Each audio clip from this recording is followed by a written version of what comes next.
Assalamualaikum warahmatullahi wabarakatuh. Halo pemirsa 55 TV dan juga sahabat Adel dimanapun kalian berada. Berjumpa lagi bersama saya Adelia Salim tentunya di Cerita Adel Spesial Roadshow 55.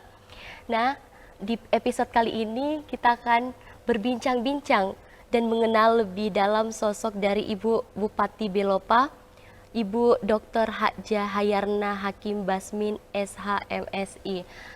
Halo Ibu, Assalamualaikum. Waalaikumsalam.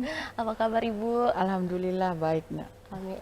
Semoga selalu diberikan kesehatan Ibu. Amin insyaallah. Amin. Nah, di cerita Adel kali ini Ibu, kita akan mengenal lebih dalam sosok dari Ibu Bupati Belopa dan juga kita akan berbincang-bincang mengenai masa kecil Ibu dan flashback kembali akan masa kecil Ibu, begitu Ibu. Nah, bisa diceritakan sedikit nih untuk pemirsa 55 TV, bagaimana sih kehidupan masa kecil dari Ibu Bupati Belopa? Silahkan Ibu. Oh iya nak, makasih nak. Iya, Bu. Pengen tahu aja atau pengen tahu banget nih? Aduh, pengen tahu banget ya pastinya pemirsa 55 TV Bu. Aduh. Jadi terima kasih. Ini barusan sejak saya dewasa itu barusan ada pertanyaan begitu ke saya dan terlalu pribadi sekali ya. Baik Ibu. Tapi ini untuk menjadi supaya mereka orang luas tahu dan sekaligus menjadi motivasi bagi orang yang mendengar dan mudah-mudahan dengan apa yang saya sampaikan itu bisa bermanfaat. Amin Ibu. Jadi saya kebetulan menjadi istri bupati di Kabupaten Lu ini. Tapi sebelumnya tentu seperti yang kita mau tanyakan nak, Iya Bu. bahwa seperti apa dulu di masa kecilnya ini sebelum jadi istri, sebelum jadi remaja dan menjadi istri, kemudian semakin matang. Saya terlahir memang di kota Belopa ini. Asli sini. Jadi asli sini nak. Itu tepatnya 60 tahun yang lalu. Di mana saya di usia 2 tahun itu ayah sudah meninggal. Jadi sisa ibu. Tahun 2007 kemarin baru ibu meninggalkan saya. Nah, seperti apa perjalanan saya di usia 2 tahun ditinggal ayah, kemudian dibesarkan oleh ibu seorang.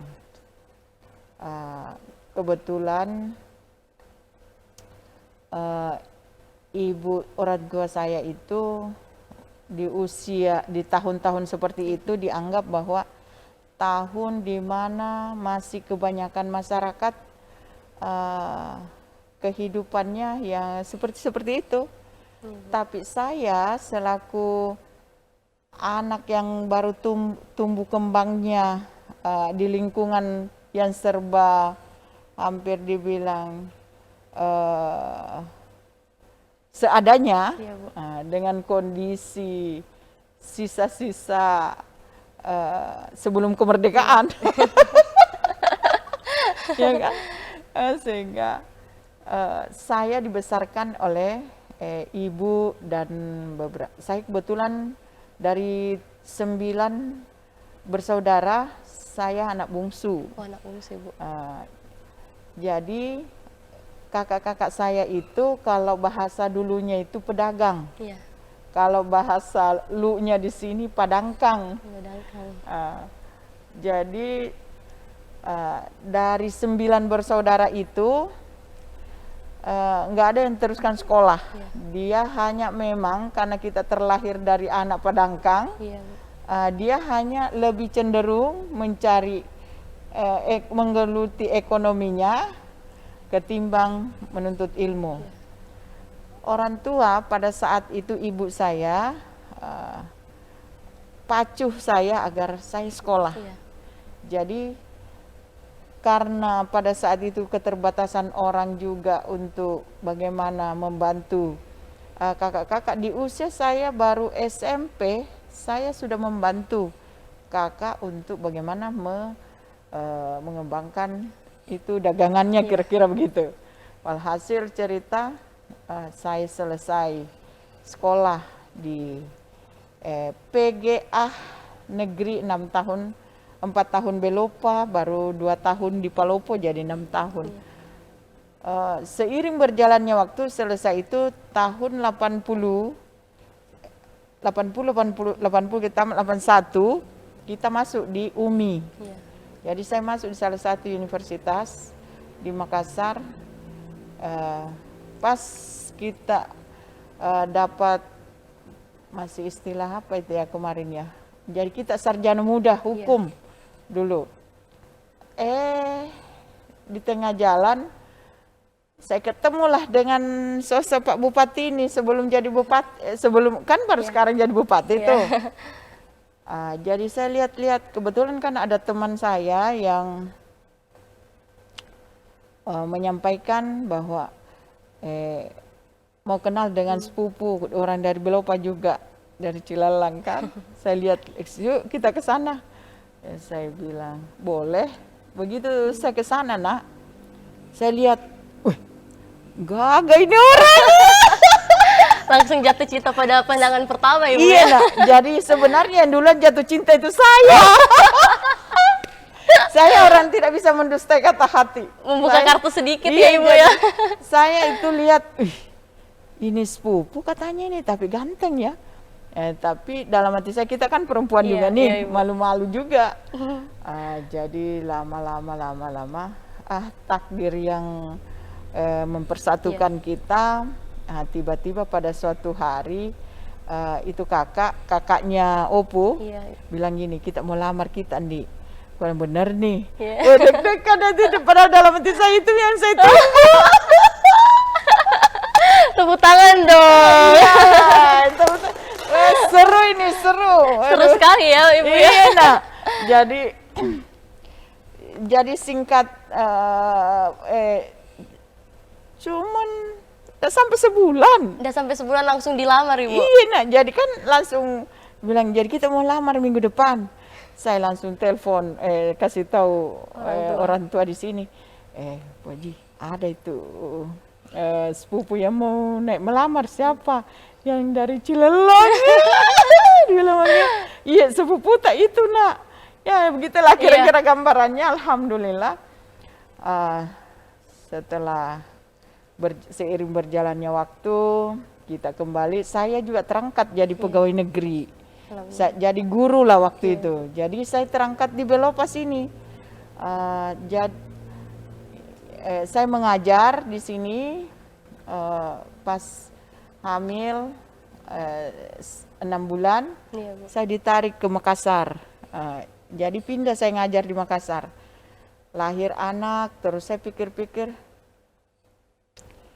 waduh, gaji waktu itu jadi karena terbiasa dulu bersama dengan kakak yang pedagang, dapat gaji pegawai negeri dulu itu.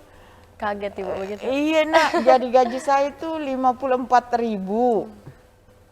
Iya kan, jadi kita, tapi karena memang mungkin sionya bagus, cuman beberapa lahir anak pertama, di situ kita langsung mulai ada tanda-tanda, ada hilal tuh. jadi yang memperlihatkan bahwa ada tanda-tanda perbaikan ekonomi nih. Alhamdulillah, seiring berjalannya waktu, usaha jalan semua, kita sudah tidak pernah kembali ke sini, kita cuma di Makassar doang. Suami semakin bagus juga karirnya di Kanwil waktu itu. Saya juga begitu di kantor. Tapi lama-lama saya pikir, saya berhenti jadi pegawai negeri. Iya, Bu. Bagaimana mau tidak berhenti, nak? Anak tiap tahun lahir.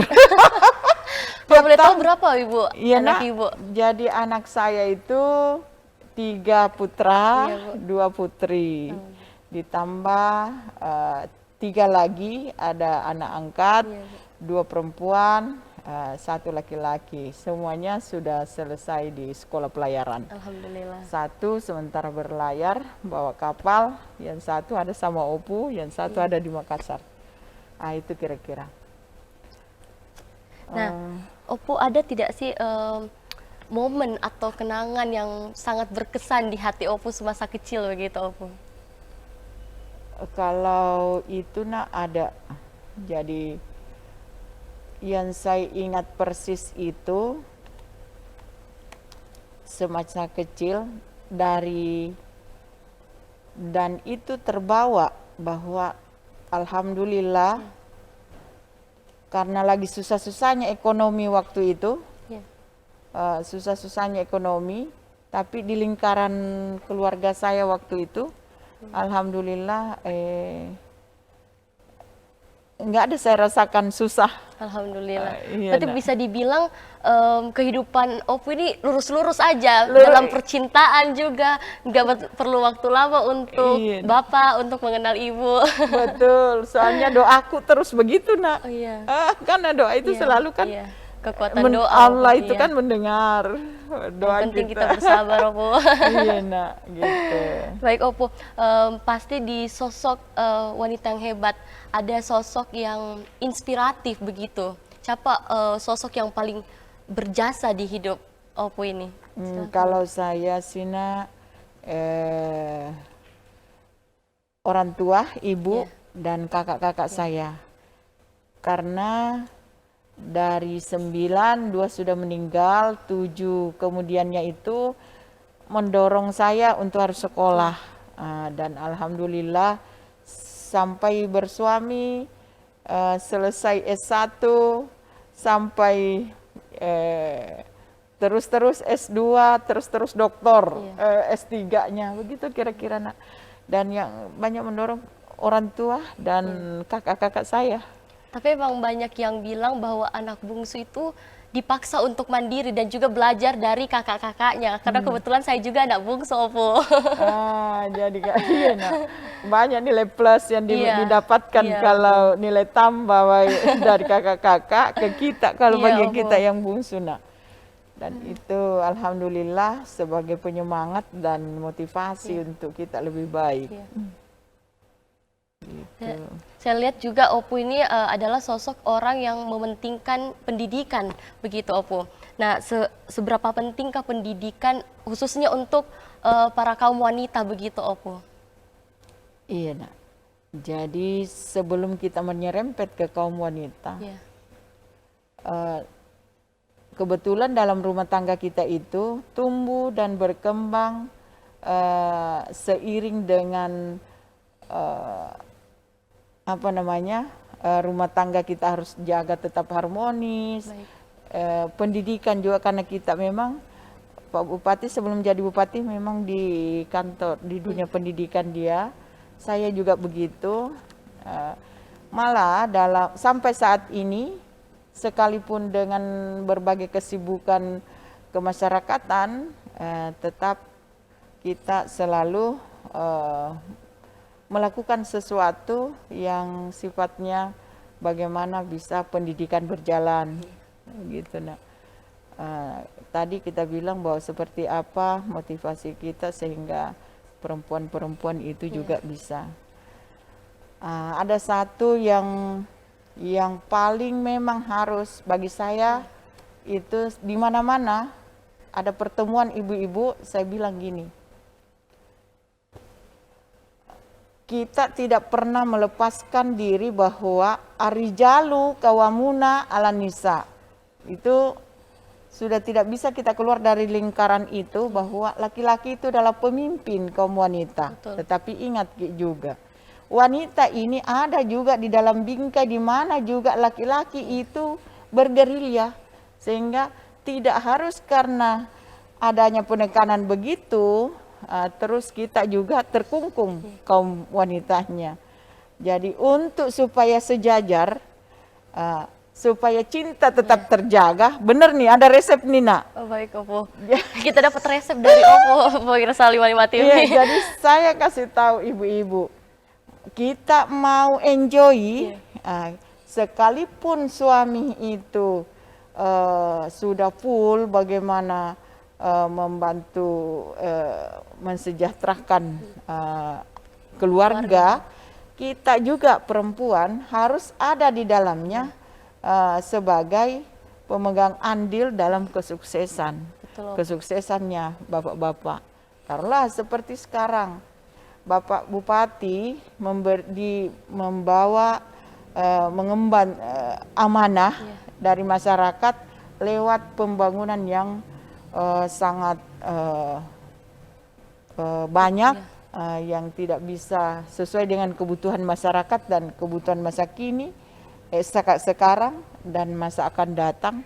Itu di benaknya semua para pemimpin, utamanya di daerah kita ini, sosok Pak Bupati. Ada satu tugas pemerintah yang tidak bisa dijalankan kecuali seorang istri untuk mensukseskan pembangunan atau misi visi yang melekat pada sosok pemimpin daerah, yaitu di luar fisik. Yang saya maksudkan ini adalah pembangunan pendidikan,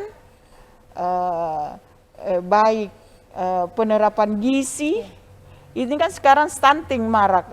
Kalau cuman Pak Bupati atau kepala dinasnya bilang begini, tanpa turun tangan Ibu Bupati dengan membawa bendera organisasi yang melekat, yang menjadi jembatan untuk bersentuhan dengan masyarakat bawah, maka misi yang diemban pemerintah dalam kaitan penurunan angka bayi lahir stunting, angka penurunan pengembangan pendidikan, penekanan anak yang tidak sekolah dan lain-lain sebagainya, dan pembangunan yang berwawasan sehat, semua melekat pada tangan-tangan dan pikiran-pikiran kita sebagai istri. Karena kalau pemerintah, kacamata saya ini nak, bahwa pemerintah itu menyampaikan sesuatu secara birokrasi, jadi tidak bisa turun itu ke masyarakat, mana ibu-ibu ada begitu kira-kira. Tapi kita ini sebagai ibu, kita mampu menjiwai masyarakat perempuan. Gitu kira-kira. Peran istri itu sangat penting Opo ya, dalam mensupport suami dalam mengemban tugasnya Opo. Saya pikirnya sangat penting, sangat penting sekali. Karena jika tidak, maka pembangunan masyarakat seutuhnya di bidang kesehatan, pendidikan, dan lain-lain sebagainya, kemiskinan, itu repot kalau tidak memiliki sosok istri yang memahami tugas-tugas suami. Baik, itu kira-kira nak. Berarti sekarang itu sudah dihapuskan itu stigma bahwa perempuan itu tidak usahlah sekolah tinggi-tinggi begitu Bu ya. Sudah dihapuskan begitu bahwasanya perempuan itu harus berpendidikan, tidak peduli nantinya dia bakalan berkarir atau memutuskan menjadi seorang ibu rumah tangga, setidaknya dia punya pendidikan yang akan dia share untuk anak-anaknya kelak begitu ya Opo ya. Baik Opo. Nah, selama menjadi Ibu Bupati begitu, apa saja sih kendala-kendala yang dihadapi begitu Opo? Kalau saya itu karena mungkin seiring dengan usia, saya lebih banyak cepat maklum dari setiap fenomena-fenomena yang ada, yang sifatnya mungkin mau dilakukan seperti ini, ada yang pro kontra, ada begini. Jadi tugas kita itu meluruskan. Kalau saya itu membawa amanah ini sebagai istri bupati, dan di pundak saya ternyata saya, jadi maaf ini saya sebagai ketua tim penggerak pemberdayaan kesejahteraan keluarga tadi. Yang kedua, saya sebagai ketua Dewan Kerajinan Nasional Daerah Kabupaten Lu. Ketiga, saya sebagai ketua Forum Kabupaten Kota Sehat Kabupaten Lu. Saya sebagai Bunda PAUD. Semuanya saya sebagai ketua gabungan organisasi wanita Kabupaten Lu. Jadi kalau kita tidak mampu mendudukkan apa yang bisa diselesaikan pada hari itu, dan sekaligus menjadi ujian bagi kita sosok perempuan bahwa tidak semua kesuksesan itu ada di tangan laki-laki. Betul sekali. Tapi sebaliknya, laki-laki sukses tidak lebih karena ada campur tangan kaum wanita yang ada di dalam. Saya setuju sekali, Opo. Nah, Opo kan tadi kendala-kendala. Nah, sekarang saya mau menanyakan hal-hal yang paling berkesan selama Opo menjadi seorang ibu bupati begitu. Oh iya. Kalau yang berkesan kepada saya itu, saya orangnya mau kerja, tapi kadang peluang mau kerja untuk orang lain, mau kerja agar bisa terasa manfaatnya untuk orang lain. Jadi dengan keberadaan saya sebagai pendamping suami, pendamping Pak Bupati ini, saya betul-betul merasa mendapatkan kesan baik.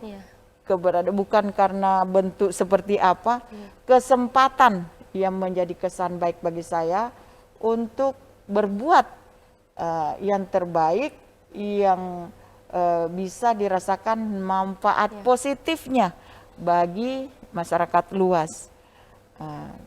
Karena taruhlah sekarang ini program nasional penurunan angka bayi lahir stunting, kemudian program nasional itu pendidikan anak usia dini.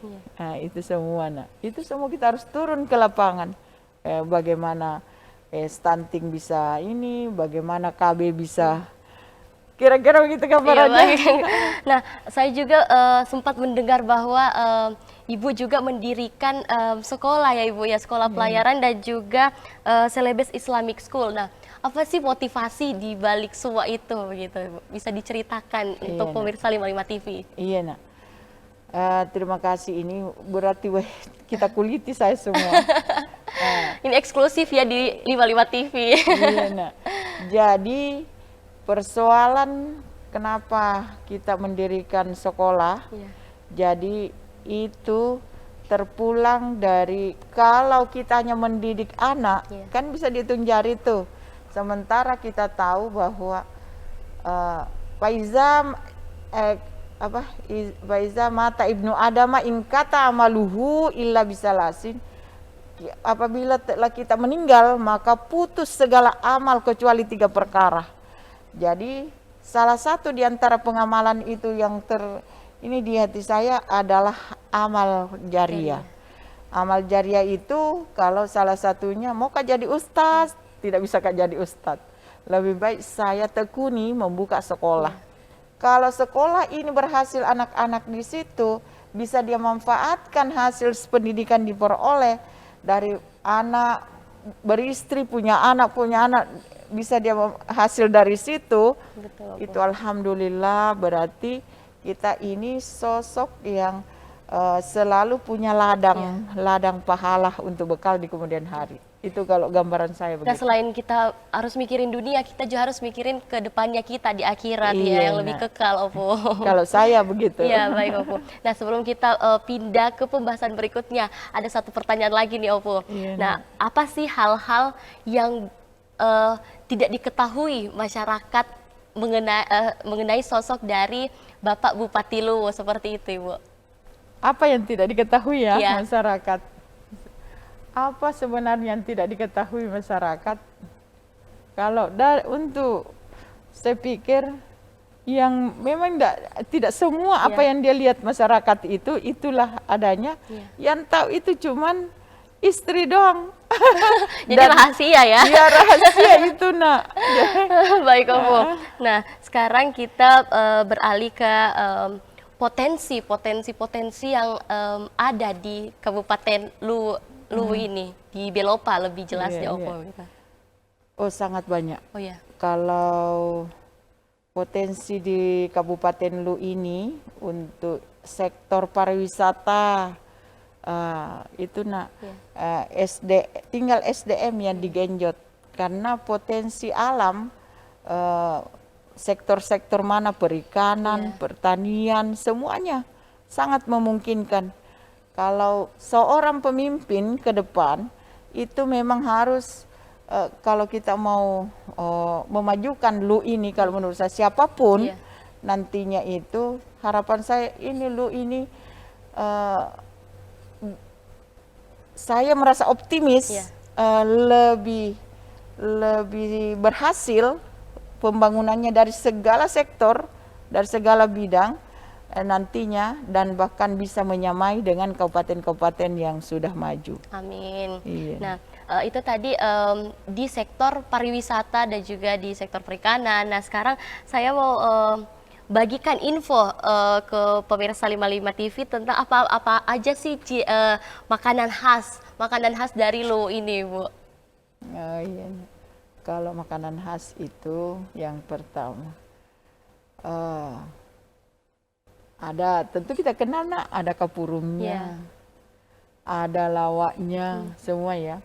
Baru-baru ini, baru 4 hari lalu kalau saya nggak salah, ini kita diundang dari provinsi lomba masak, dan alhamdulillah dari bahannya dari bahan lokal yaitu jagung. Alhamdulillah Kabupaten Luwu juara 1 Sulawesi Selatan. Wah, tepuk tangan. Memang Luwu itu terkenal dengan kapurung ya, Opo ya. Kapurung, nah. Kapurung, ada dangenya, ada apanya, ada malajanya. Kalau mau jalan-jalan makan lawak dengan itu malaja, ikan bakar malaja ada di Karang-Karangan kalau saya nggak salah itu. Mungkin ini yang terakhir, pesan-pesan atau harapan Ibu untuk masyarakat atau perempuan di luar sana, Ibu, seperti itu. Masyarakat Luwu begitu, Ibu. Iya, nak. Kalau saya punya harapan untuk rekan-rekan sesama kaum hawa, jangan pernah berhenti bekerja, karena dan jangan mengeluh. Harus ikhlas bekerja. Lebih banyak kalau menurut saya itu harus banyak berpikir positif ketimbang berpikir negatif. Jangan pernah itu tersita waktu kita hanya memikirkan hal-hal yang tidak benar, hal-hal yang negatif. Lebih baik kita memikirkan, berpikir positif dari sektor manapun. Kita itu insya Allah enjoy dan jauh dari namanya penyakit-penyakit yang bisa langsung menerkam kita ya begitu. Nah, alhamdulillah saya ini usia saya sudah senjana, kesehatan setiap hari kan diperiksa tuh, kolesterol saya alhamdulillah rendah. Tapi emang masih terlihat awet muda begitu, Ibu ya. Begitu, masih aura cantiknya itu masih keluar. Kompai mo. Tapi memang Ibu, saya jujur. Kompai mo saja nak. Nah, ada satu lagi nih pertanyaan Ibu. Harapan-harapan Ibu untuk pemimpin di Belopa ini, Ibu. Di Kabupaten Luwu. Iya, Kabupaten Luwu ini, Bu. Itu tadi yang saya bilang nak. Kalau yang dibutuhkan saya juga adalah bagian dari masyarakat Luwu ini. Memang Luwu ini membutuhkan pemimpin yang visioner, yang bisa melihat seberapa besar potensi-potensi alam yang dimiliki oleh Kabupaten Lu, sehingga nantinya Kabupaten Lu lebih maju dan lebih berkembang. Amin. Tadi barusan saya bahas tentang bagaimana membangun pembangunan berwawasan sehat di Kabupaten Lu. Kita harus menguasai 10 tatanan pembangunan yang ada di Kabupaten Lu. Itu jadi bagi pemimpin ke depan itu dia harus bisa menguasai 10 itu tadi tatanan itu. Salah satunya adalah sektor itu tatanannya nak, pariwisata, pemukiman, sehat semua itu nak. Dan lain sebagainya, masalah sekolah, jajan cuma ditata-tata doang, infrastruktur, kemudian lalu lintas, tertib lalu lintas semuanya. Kalau sudah itu, saya pikir ada semua indikatornya di situ. Dan yang tak kalah penting, menjadi pemimpin harus kita memiliki akhlak dan perilaku serta kepribadian yang baik, dan agamanya tentu kuat. Itu kira-kira. Nah itu tadi harapan Ibu Bupati Luwu untuk pemimpin ke depannya.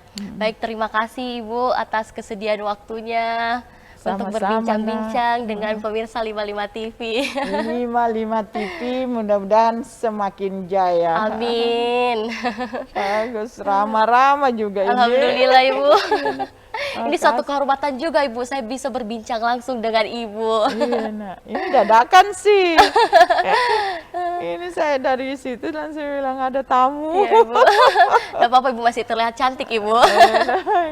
Nah pemirsa 55 TV, itu tadi perbincangan kita dengan Ibu Dr. Hajah Hayarna Hakim Basmin SHMSI. Nah tetap saksikan 55 TV dan juga Cerita Adel. Assalamualaikum warahmatullahi wabarakatuh.